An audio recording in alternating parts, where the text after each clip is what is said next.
What if the lights go out? What if our electrical grid just collapses? Most people don't know just how reliant we are on the electrical grid. And now, in Europe, we face the biggest energy crisis in history. The war in Ukraine sealed the fate of Europe, and Europe chose the hard path. But the future for the old continent looks bleak. In this video, we will talk about the gigantic energy crisis in Europe, why this might be the end of the golden days on the continent, and why attacks on the infrastructure are just a matter of time. Yes, hard times are ahead. Welcome to Dark New World. The European Union has one of the most mature economies in the world. Driving this economic miracle is cheap Russian gas, imported via pipelines like Nord Stream. Until this year. The war in Ukraine is not like other wars in the past 30 years. It has far-reaching consequences for the world, one of which is Europe's energy crisis. For the past 10 months, energy prices were extremely volatile. Prices for gas, energy and heating are increasing rapidly in Europe and the rest of the world. For Europe, this means that not only consumers will have to face higher prices for energy, but increased costs for everything in their daily life. European factories have immense hunger for natural gas, especially in Germany. The increased costs are forcing companies to increase prices for their products or materials, which hurts the economy as a whole. In the modern world, energy is our foundation. If you take away that basis, the construct that we call civilization will collapse. This doesn't mean that tomorrow the lights will go out and Europeans have to face a Mad Max winter-style scenario, although many clickbait YouTube videos will suggest that. No, but you will feel a difference very soon. First, we will see continued rise of costs for everything in Europe. This will drag on for years. Many people are already struggling with the costs, but they don't realize that this crisis, combined with inflation, will continue for a very long time. Expect many middle-class businesses to go bankrupt as conditions become worse. We may think that the sanctions on Russia are bleeding out the Russian economy, but it hurts us as much as it hurts them. The European Union imports as much as 29% of its oil imports from Russia, 43% of its natural gas imports, and 54% of its solid fossil fuel imports like coal are also from Russia alone.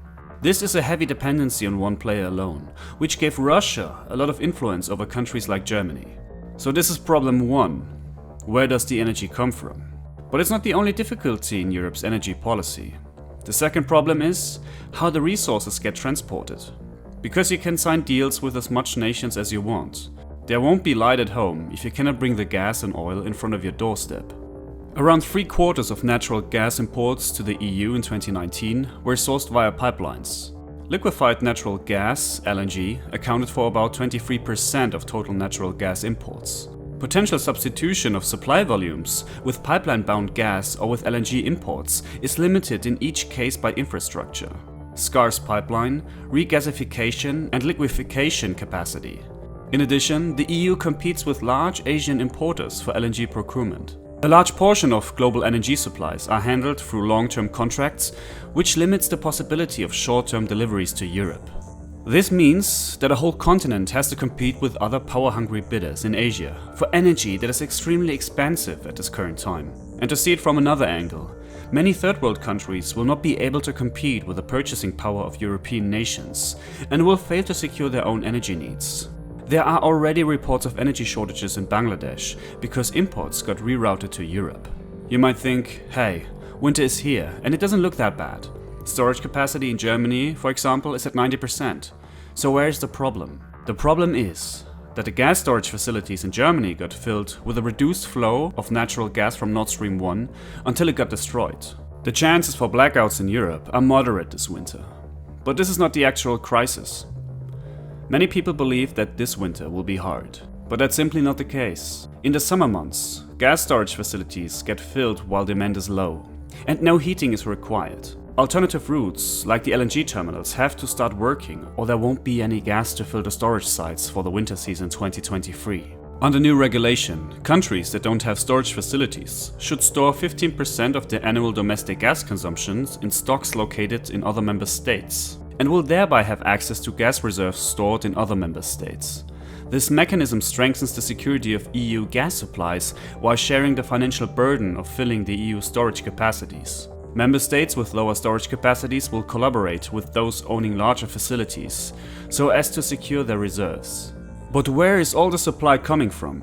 EU data shows the leading gas supplier in the first half of the year was Norway at 23% of supplies, or around 50% of Europe's domestic gas volumes, followed by Algeria at 11%.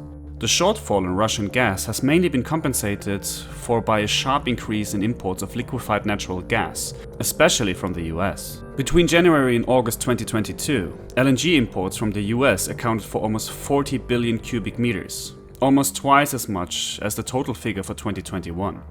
Indeed, the US became the world's largest exporter of LNG in 2022. Let's say the weather will be mild and Europe gets through this winter with its current stores. What about next year? When demand declines, the race to refill starts all over again. Will these new suppliers be ready then? The drop of gas prices in Europe in recent months may not last. Restocking for next year's winter will be much more difficult. In 2023, there will be big problems because there will not be any Russian gas. In this context, for instance, it will be essential, for example Italy, to double the flow of gas from Algeria. At the same time, it's likely that we'll see US LNG continue to make its way to Europe. But this doesn't rule out any additional supply bottlenecks in the near future. European customers will have to wait a few years for additional supplies to become available, simply because the infrastructure needs time to build. Looking ahead, the energy shortage is expected to persist throughout 2023. Even if the Northwest European natural gas market exits the winter withdrawal season with 35% in storage, it doesn't change the fact that Europe will likely have difficulty finding enough new supply to reach 90% full by October 2023. The LNG market has helped Europe significantly this year. LNG imports in August made up 41% of total EU imports, a significant increase from 90% in August last year. However, there are constraints to how much more LNG Europe can import. There are reports that LNG carriers are queuing, waiting for spots at regasification units. This highlights the lack of regas capacity in Europe at the moment. The Netherlands, Germany, Finland, Estonia have or are in the process of starting up operations at these FSRUs with a combined capacity in the region of 23 to 27 billion cubic meters, whilst Germany is expected to bring a further 15 billion cubic meters of regas capacity online next year. This will help with some of the infrastructure constraints Europe is facing. But the issue is also around global LNG supply and the limited capacity which is expected to start up next year. Global LNG export capacity was set to grow by around 19 billion cubic meters in 2023, driven by the US, Russia and Mauritania. However, following Russia's invasion of Ukraine and the sanctions which have followed, it is likely that the startup of Russian capacity will likely be delayed. The Russian capacity makes up 46% of the total new capacity expected next year. Therefore, we could see just 10.5 billion cubic meters of new supply capacity. The other issue for the EU is competition for LNG. This year, weak Chinese LNG demands has been a blessing for Europe. LNG imports from the world's largest buyer were down 21% over the first 9 months of the year. This would have been due to the higher price environment, as well as the demand impact from COVID-related lockdowns throughout the year.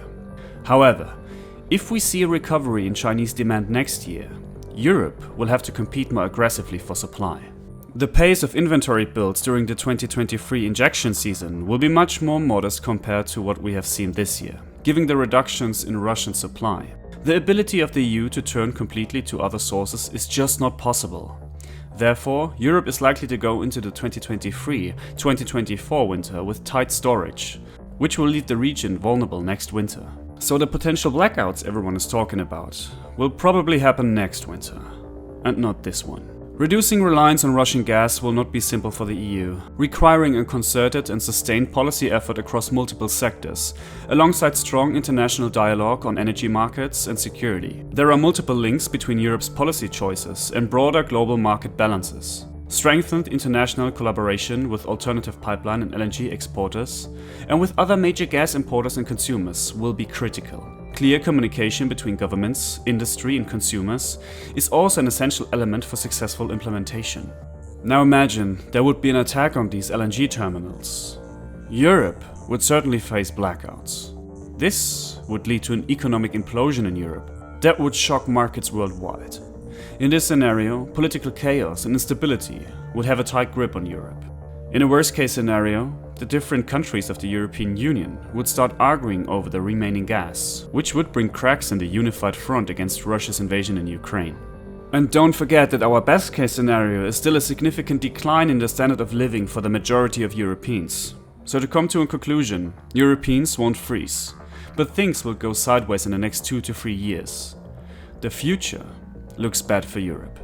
But it doesn't really look better for the rest of the world. 2023 will see a massive food shortage, especially in the third world. If you want to find out just how bad it will get next year, check out this video. If you like this video, then like and subscribe for more. My name is Dennis, thank you for watching and goodbye.